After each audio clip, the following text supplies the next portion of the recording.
Alright, peace, what up? Just wanted to just come back with another video. You know, just talking about mental health within our nation and our community. You know, why that's going on. It's been going on for decades and decades now. But when you read Deuteronomy 28, that was one of the curses that was put on our people from the Most High. So for not, of course, for our disobedience. So, and of course, he said he'll smite. I'm gonna get it. I'll just get it. All right, it's Deuteronomy chapter 28, verse 28. The Lord shall smite thee with madness and blindness and astonishment of the heart, of heart. So, basically, yeah. When it says like the Lord shall smite thee with madness, that's going into our mental health. That's why you see so many of our brothers and sisters might be on your whereabouts, or be on the train talking to himself or walking down the street or whatever, where you're at, like wherever you're at, we've seen it before, like, that our people, are psychologically, or mentally that's had mental health issues and whatnot, that was one of the curses that was put on our people. So, and personally, like bipolar runs through my family, so yeah, it's been running through my family for years. So, yeah, so that was one of the curses that was like put on our people. Mental health and in our nation, in our communities. That's been something we all been going through. So whether it's sometimes suicide and just episodes, or I'm sure that you have family members or people that struggle with that. That was ultimately spiritually is always goes back to a curse put on our people. So I'll read it again. So it's Deuteronomy 28, chapter 28, verse 28. The Lord shall smite thee with madness and blindness and astonishment of heart. So yeah, that's was one of the curses that was put on our people. So yeah, this is part of it is because there's a lot of things we're going through in this captivity. So I'm gonna go to Matthew.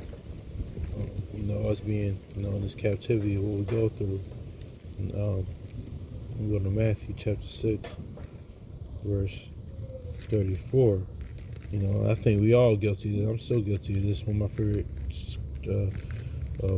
things Yahushua says. It says, Take therefore no thought for the morrow shall take thought for the things itself. Sufficient unto the day. Wait, I'm read it again. Take therefore no thought for the morrow shall take thought for the things of itself. Sufficient unto the day of evil there is. So many times our people going through this captivity and going through our bills and these things, just family issues and just things within this captivity spiritually, struggling. We just thinking about, we're not thinking about what's coming. It was coming tomorrow. What's gonna come next? What's gonna come next? We're not even thinking about today. How to not have how to think for today, because you don't know what evil can bring tomorrow. We think about tomorrow, but we don't know what evil can bring today. That's what basically Christ is saying here. So that's what a lot of our people go through day to day in this captivity. In these especially living in the hoods and where we're living at. So. That happens a lot. Even myself, that happens. Our people think about the evil to come. We're thinking about tomorrow, but we don't even know what evil can bring today. So, what things can transpire today or that presently. So, we just think about we put heavy burdens on our mind. And that goes into mental health and Lord striking us with madness and mental health. So. Let me get Proverbs chapter 27 to 1, basically saying the same thing. Proverbs 27, My bad, y'all. Also windy out here, so if you can't hear me.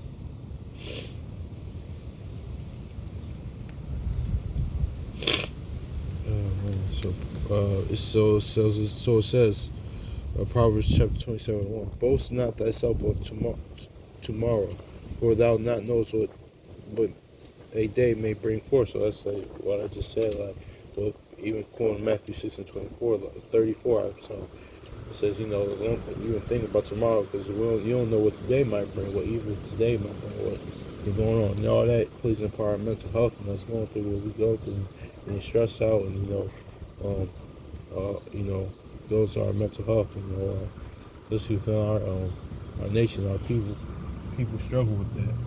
So, not knowing, having stressed out and bipolar and all types of, other mental health, conditions that our people have. So, so it's important, man, that we try to go back to the Most High. So I'm gonna go to Baruch chapter 3 and 8.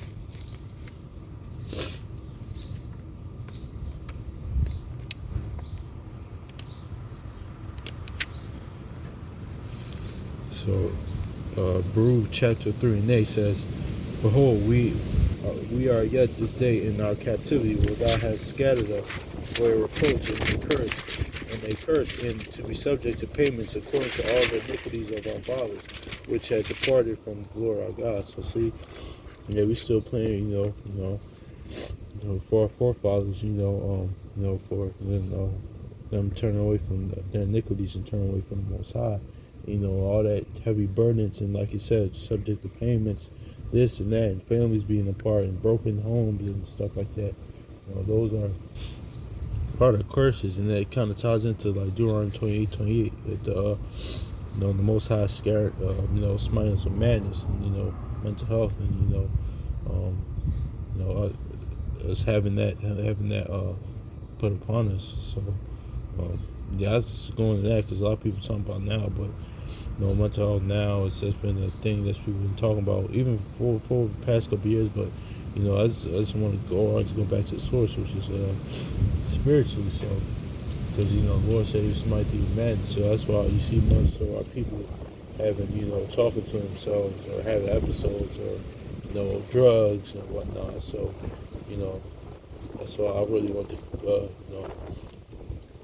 come and do this video about this, because it's like me personally happening, like bipolar.